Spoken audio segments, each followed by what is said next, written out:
Welcome to another day of Bible in a Year. We are in Colossians chapter 3 and 4. Let's pray and we'll get started. We're going to wrap this book up today. Father, we love you. Thank you in the name of Jesus for this day and for this word. Speak to us, God. We want to hear you. In Jesus' name, amen. Okay, here we go. Chapter 3. If then you were raised with Christ, seek those things which are above, where Christ is, sitting at the right hand of God. Set your mind on things above, not on things on the earth. For you died, and your life is hidden with Christ in God. When Christ, who is our life, appears, then you also will appear with him in glory. Therefore put to death your members which are on the earth, fornication, uncleanness, passion, evil desire, and covetousness, which is idolatry. Because of these things, the wrath of God is coming upon the sons of disobedience, in which you yourselves once walked when you lived in them. But now you yourselves are to put off all these things: anger, wrath, malice, blasphemy, filthy language out of your mouth.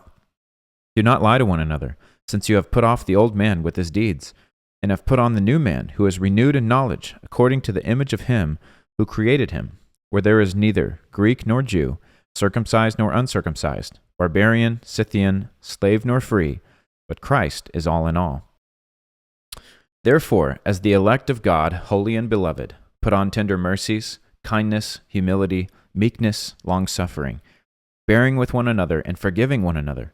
If anyone has a complaint against another, even as Christ forgave you, so you also must do.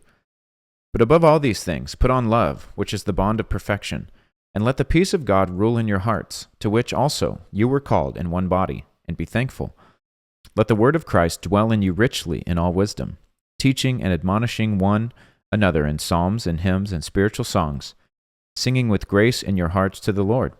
And whatever you do in word or deed, do all in the name of the Lord Jesus, giving thanks to God the Father through him. Wives, submit to your own husbands, as is fitting in the Lord. Husbands, love your wives, and do not be bitter toward them. Children, obey your parents in all things, for this is well-pleasing to the Lord. Fathers, do not provoke your children, lest they become discouraged. Bondservants, obey in all things your masters according to the flesh, not with eye service as men-pleasers, but in sincerity of heart, fearing God. And whatever you do, do it heartily, as to the Lord and not to men, knowing that from the Lord you will receive the reward of the inheritance, for you serve the Lord Christ. But he who does wrong will be repaid for what he has done, and there is no partiality. Chapter 4. Masters, give your bondservants what is just and fair, knowing that you also have a master in heaven. Continue earnestly in prayer, being vigilant in it with thanksgiving. Meanwhile, praying also for us, that God would open to us a door for the word, to speak the mystery of Christ, for which I also am in chains, that I may make it manifest as I ought to speak. Walk in wisdom toward those who are outside, redeeming the time. Let your speech always be with grace, seasoned with salt, that you may know how to answer each one. Tychicus, a beloved brother, faithful minister, and fellow servant in the Lord, will tell you all the news about me.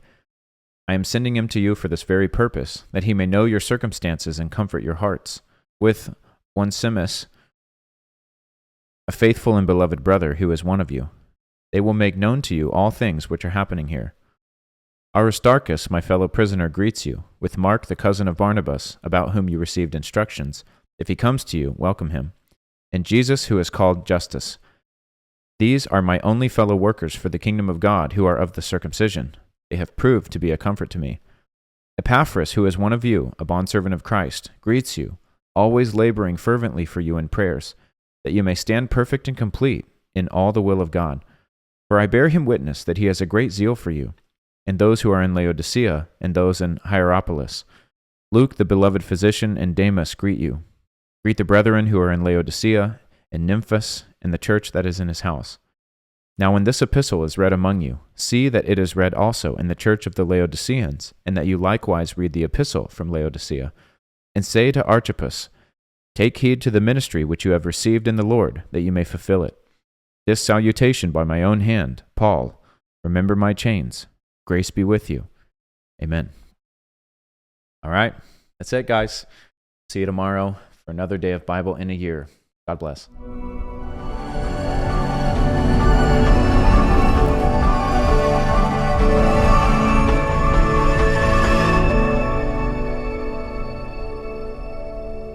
Hey guys, thanks for tuning in here with us at Bible in a Year. Can I encourage you to please make sure you like, subscribe, engage with the content, comment on the videos, and then share them. That is how we are going to see a global movement, is if everyone shares it with someone else. This is not about someone getting popular or anything. We're just reading the Bible. So if you want to see the Bible go viral in 2025, share this video and let people know this is happening every single day.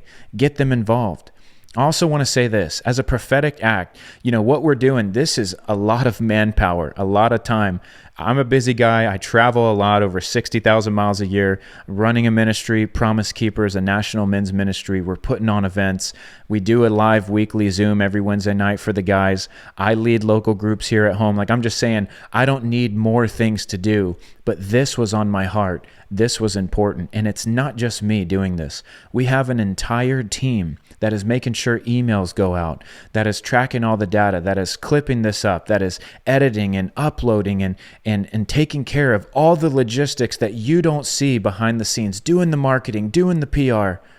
I'm going to ask you to do one thing. This is a free gift. And I'm going to ask you, every day that you attend, will you just set aside $1? And at the end of the year, however many days you attended, that many dollars, will you donate it to Promise Keepers as an end of the year gift? We're finishing this thing up on December 24th. Would you make a donation to Promise Keepers on Christmas Day with however many days you attended?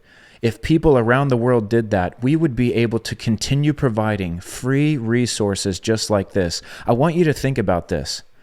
This is totally free, and we are using the biggest platform in the world, social media, to get the Bible out there to unreached people groups. Believe it or not, there are still people around the world. There's 3.2 billion people in the world, statistics have shown, that have not heard the gospel. When you share and when you give, you enable us to do this full time. And so I'm just asking, not for you to give right now, not for you to sign up as a monthly giver. Every day you attend, just set $1 aside or make a note. And at the end of the year, make that amount donation to Promise Keepers. If you do that, we will be able to continue reaching the men of America and doing stuff like this, which is going global. So I want to thank you for joining, and we'll see you at the next episode of Bible in a Year.